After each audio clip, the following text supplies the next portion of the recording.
I am in Smallcombe, and we know it's Smallcombe because there is a wood up above me called Smallcombe Wood, and because of a Saxon charter of the 10th century that mentions a place called, well, a stream called Smalancombes brook. That is the brook at the bottom of this valley here, this combe. And a combe, topographically, is a valley where the neck, the top end, is high up, and in a hill, goes into a hill, and the combe comes out of the hill down into a valley.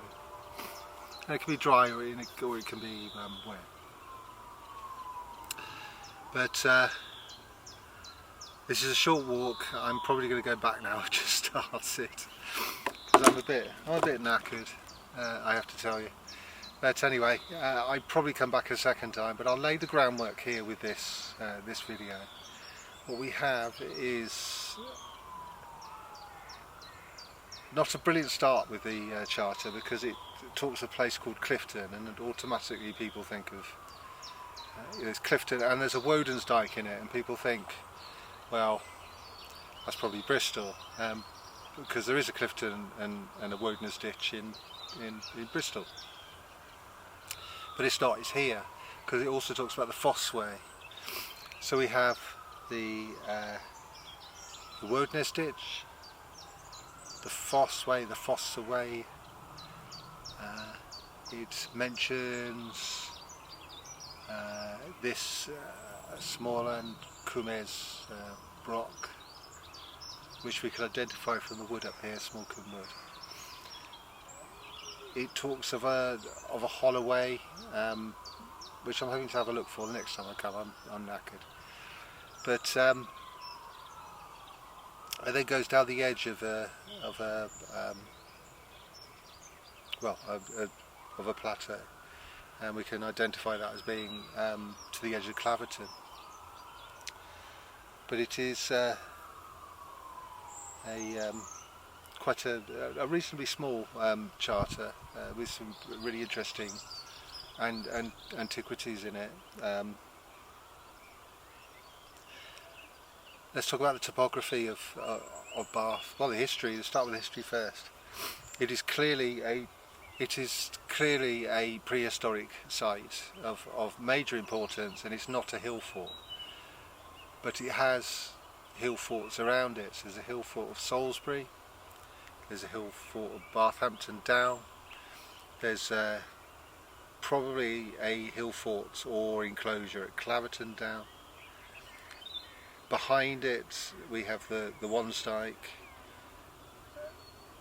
Though the Wansdyke's much later, that's post-Roman. Incidentally, I'd like to answer some other people who are talking about just a little bit of information that might they may find it useful to know this. With the Wansdyke, there's an argument as to whether it's Anglo-Saxon or it's post-Roman British.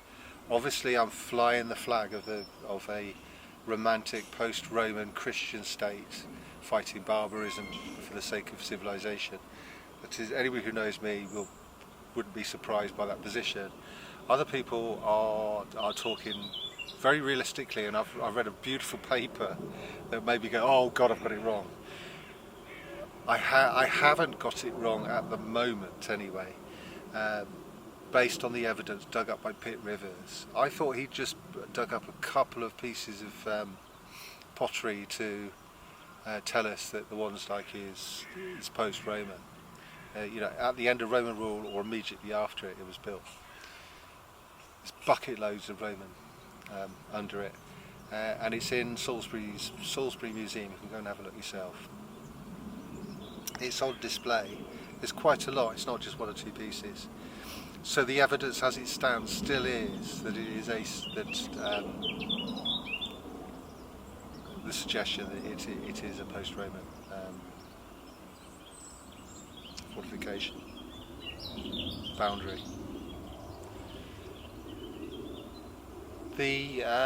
So where was I going? Yes, Iron Age. So we've got all these beautiful Iron Age forts. It is of religious significance, with major Iron Age fortifications around it.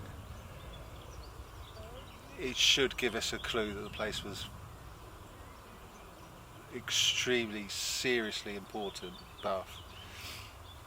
We know the name of the goddess who was here, the goddess of the springs, because the Romans recorded. The Romans synthesized their god Minerva with the goddess Sulis. So it is, we can piece together a picture of Iron Age, realistically, hypothesis for Iron Age Bath. And it gets even more interesting. In 577 AD, there is a battle, the Battle of Durham, which becomes Durham. They say Bristolians pronounce it Durham, but it's spelled with a Y, which is natural in this area for a Y to come out as a U. And there's a Battle of Durham. 3 British kings, Romano British king. You know, whether you could say 577 such a thing as Romano Britain existed, but we know from Gildas he's talking about people born to the purple and all this sort of stuff. These are Roman ideas. So there's an element of Romanitas that survived barbarism for a period. But anyway, one of the kings, 3 British kings were killed at the Battle of Durham. One of them was the King of Bath, and that itself tells us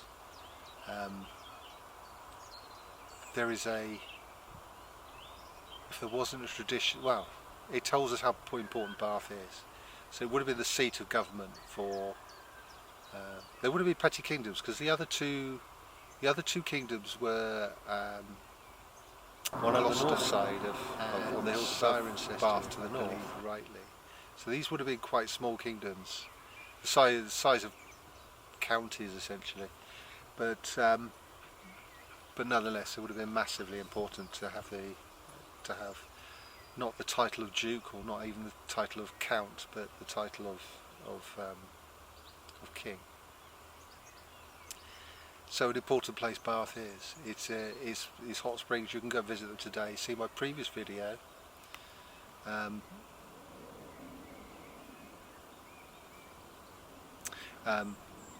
Also, you could please see my previous video on the Bathford Charter and my previous video South Stoke. So these are next door to Bath.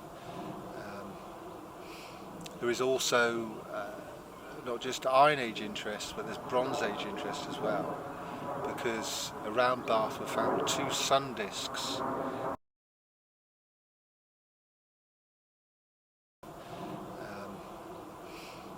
One on the hills above Bath to the south and the east. One in Jugsgrave, and the other one is, I can't remember the name of the barrow now. Well, it's on Lansdowne anyway. Just phenomenal pieces, golden jewellery, round with a cross in it. Or one of them had a star. So the Lansdowne one had the rays of the sun, and the Jugsgrave one had a cross in it. These spectacular riches from a Bronze Age people. but it also shows a shared cultural theme that is shared across Europe, but it seems to have coalesced in Bath to have two important people buried with those items. So it could suggest that there's some sort of religious ritual thing related to sun wheels to do with Bath.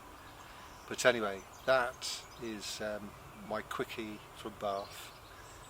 I'm sorry I don't have the energy to do any more. I am going to come back, but I wanted to kick off a little one to keep some momentum on the channel.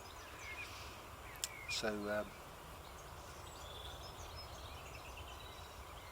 thanks for watching, and if you haven't already seen this video, please see this video next, and I hope to see you on the next one. Ta-da for now.